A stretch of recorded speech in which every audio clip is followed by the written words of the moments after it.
A company is required to file its audited financial report along with the director's report with the ROC in the prescribed form AOC4 within 30 days of conclusion of the AGM.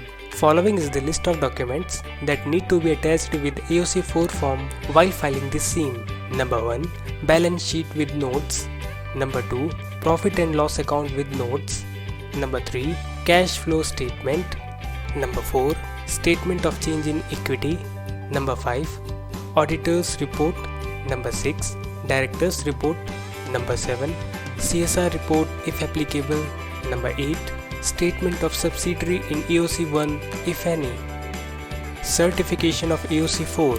The e-form AOC4 is certified by digital signature of CFO, Director, Manager or CEO of the company.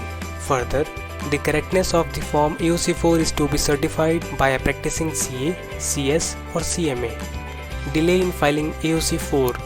If the financial statements and other documents are not filed in form AOC4 within 30 days from the date of conclusion of the AGM, however, if not filed, it can be filed with an additional fee of ₹100 for each day of delay. Consequences of non-filing of AOC4.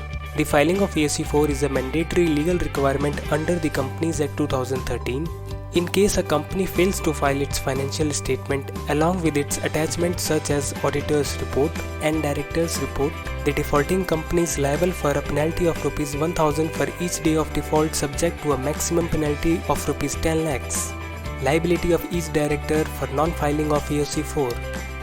For non-filing of AOC4, every director and CFO is personally liable for a penalty of ₹1 lakh plus ₹100 for each day of continuing default, subject to a maximum fine of ₹5 lakhs. For more detail, visit our website www.setindiabiz.com.